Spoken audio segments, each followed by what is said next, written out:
Assalamualaikum warahmatullahi wabarakatuh. Saya Anggi Fitranita dari Prodi Akuntansi kelas A2 akan menjelaskan tentang Tata Krama Melayu, Fondasi Masyarakat Beradab. Tata Krama Melayu adalah warisan budaya yang tak ternilai, membentuk fondasi masyarakat yang beradab dan harmonis. Ini adalah cerminan dari nilai-nilai luhur yang telah dijaga turun-temurun.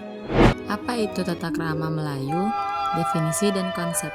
Tata krama Melayu merujuk pada seperangkat aturan dan norma perilaku yang mengatur interaksi sosial dalam masyarakat Melayu. Contohnya, panduan hidup, etika komunikasi, hormat kepada sesama, cerminan jati diri.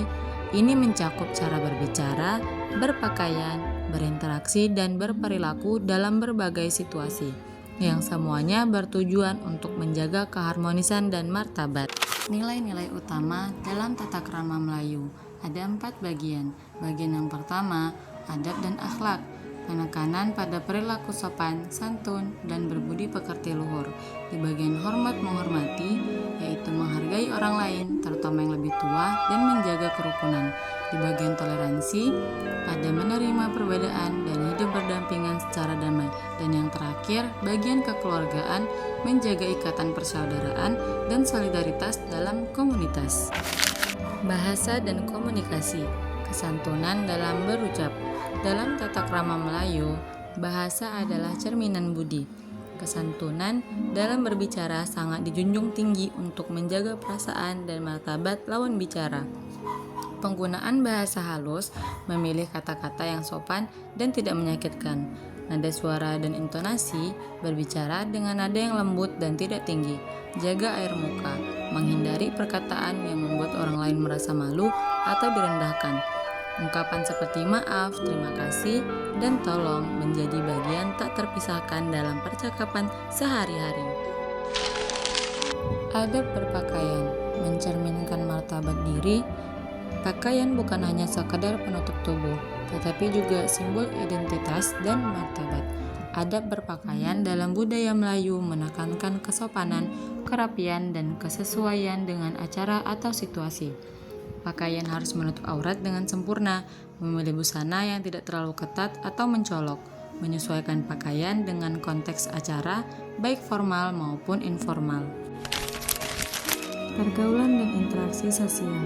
Hormat menghormati, sapaan dan penghormatan, memberi salam dan sapaan yang sesuai, terutama kepada orang yang lebih tua. Gestur tubuh, menjaga postur dan ekspresi wajah yang ramah dan sopan. Sikap gotong royong, kerjasama dan saling membantu dalam berbagai kegiatan sosial. Interaksi sosial dalam masyarakat Melayu diwarnai dengan sikap saling hormat dan menghargai, menciptakan suasana yang harmonis dan penuh kekeluargaan. Tata krama di meja makan, etiket dalam jamuan. Etiket makan dalam budaya Melayu adalah cerminan dari nilai-nilai kesopanan dan penghargaan terhadap rezeki serta orang lain.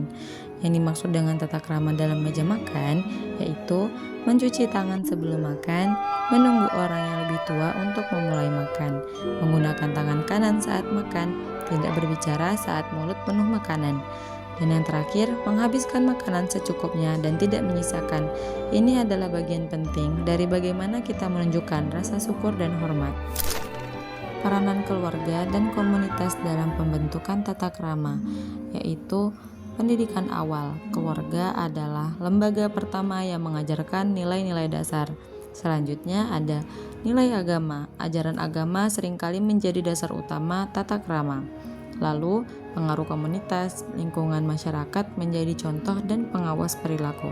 Yang terakhir, peranan sekolah. Sekolah memperkuat pengajaran tata krama melalui kurikulum dan lingkungan sosial.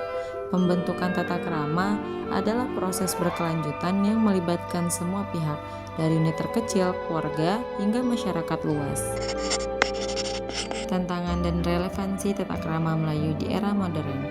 Di tengah arus globalisasi dan perkembangan teknologi, tata krama Melayu menghadapi berbagai tantangan, yaitu pengaruh budaya asing, adopsi kebiasaan dari budaya lain yang mungkin bertentangan dengan norma Melayu, media sosial, pergeseran cara komunikasi yang seringkali kurang formal dan santun. Dan yang terakhir ada gaya hidup serba cepat, kurangnya waktu untuk mempraktikkan etika tradisional. Namun, relevansi tata krama tetap tinggi sebagai penyeimbang moral dan etika dalam kehidupan modern.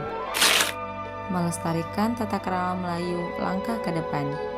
Edukasi sejak dini mengintegrasikan tata krama dalam pendidikan formal dan informal, penguatan peran komunitas, mengadakan kegiatan yang mempromosikan dan mempraktikkan tata krama, pemanfaatan teknologi, menggunakan media digital untuk menyebarkan nilai-nilai tata krama secara kreatif, penulisan dan dokumentasi, merekam dan menerbitkan panduan tata krama untuk generasi mendatang.